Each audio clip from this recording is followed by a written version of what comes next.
हिंदी में यूपीएससी की तैयारी से संबंधित प्रोग्राम्स को देखने के लिए सब्सक्राइब करें स्टडी IQIAS हिंदी। नमस्कार साथियों, मैं कुणाल आप सभी का study IQIAS Hindi YouTube channel पे स्वागत करता हूं। हमारी आज की क्लास में हम लोग बात करने वाले हैं मद्रास हाई कोर्ट के एक वर्डिक्ट की, जिसमें कोर्ट के द्वारा ये कहा गया है कि कोई भी जाति मंदिर पर स्वामित्व का दावा नहीं कर सकती। अब ये बात क्यों कही गई है कोर्ट के द्वारा और क्या था मामला, इसे जानने के लिए हम लोग आगे बढ़ते हैं और सभी चीज़ों को अच्छे समझते हैं। पहले देखते हैं हमारी न्यूज़, जिसमें कहा जा रहा है कि Madras high court dismisses place seeking exclusive worship rights over Namakkal temple. अब ये चीज़ें क्या है, तो आइए अब सब मामला हम लोग समझते हैं। तो ये कहानी चर्चा में क्यों आई है, क्योंकि मद्रास उच्च न्यायालय ने कहा है कि कोई भी जाति मंदिर के स्वामित्व का दावा नहीं कर सकती है और जातिगत पहचान के आधार पर मंदिर प्रशासन भारत के संविधान के तहत संरक्षित धार्मिक प्रथा नहीं है।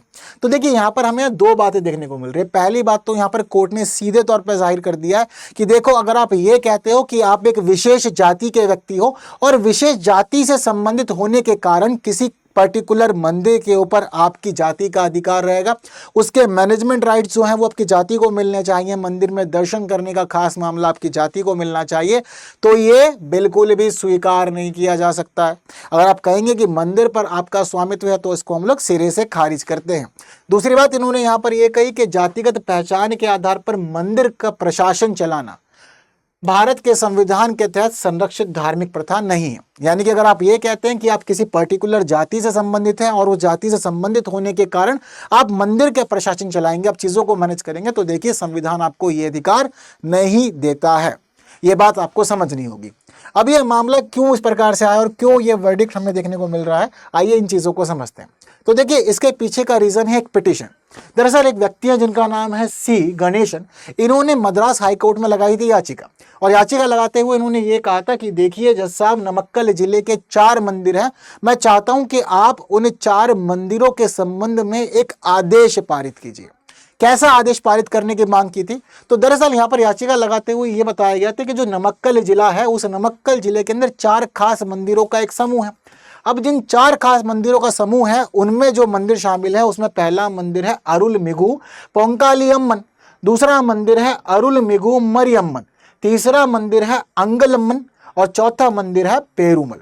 इन्होंने कहा कि देखिए जी 4 मंदिरों का जो समूह है ये नमक्कल जिले में है। अब मैं आपसे यहाँ पर यह चाहता हूँ कि इन 4 मंदिरों का जो प्रबंधन है वो प्रबंधन किया जाता है हिंदू धार्मिक और धर्मार्थ बंदोबस्ती विभाग के द्वारा।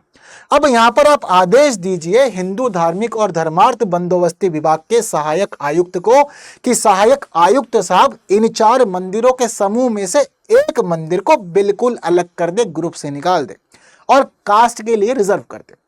तो यहाँ पर जिस मंदिर की बात की जा रही है वो मंदिर है अरुलमिगु पोंकालियम्मन।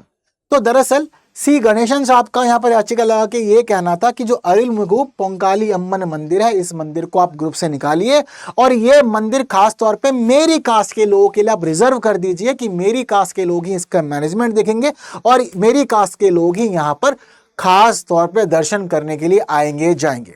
अब ये बातें दरअसल क्यों कही गई थी, तो इसके पीछे कुछ खास तर्क दिए गए। तर्क देते हुए ये बताया गया कि देखिए जी, मंदिर में जाति आधारित भेदभाव का खतरा रहता है जो कि ठीक नहीं है और मेरी जाति के लोगों को इससे परेशानी होती है। इसके अलावा जातिगत पहचान के आधार पर मैं मंदिर का प्रशासन अपनी जाति के लोगों के लिए रिजर्व करवा देना चाहता हूं कि मेरी जाति के लोग ही मंदिर का प्रशासन संभालेंगे। इसके अलावा मेरा जो समुदाय है या मेरी जो जाति है, विशेष रूप से यहाँ पर उसे ही पूजा करने की अनुमति दी जाए।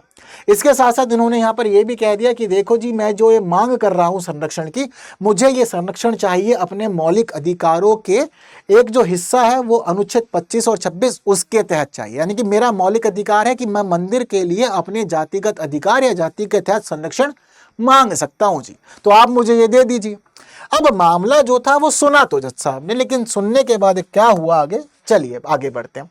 तो देखिए ये मामला पहुंचता है न्यायमूर्ति D भरत चक्रवर्ती साहब की बेंच के पास में। सबसे पहले तो उन्होंने याचिका ही खारिज कर दी और याचिका खारिज करते उन्होंने ये बताया कि भाई देखो, तुम बात किसकी कर रहे हो, तुम मंदिर की बात कर रहे हो। जब तुम मंदिर की बात कर रहे हो तो उसका मतलब ये है कि मंदिर आपकी निजी प्रॉपर्टी नहीं है।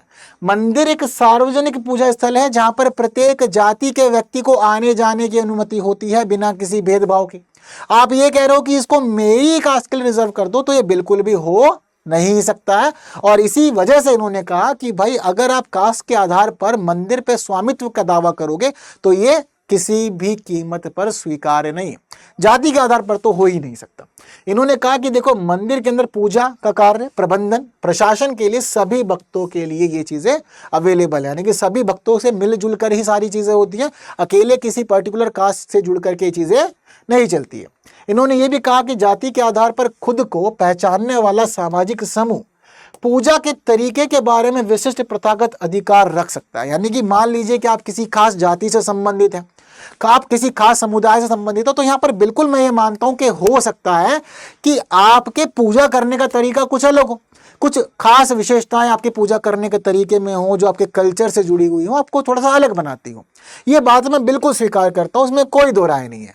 लेकिन आप यहाँ पर यह समझिए कि जाति अपने आप में एक धार्मिक संप्रदाय नहीं है, जाति धर्म का एक हिस्सा है, लेकिन आप जाति को धार्मिक संप्रदाय के रूप में परिभाषित करेंगे तो उसको स्वीकार नहीं किया जा सकता।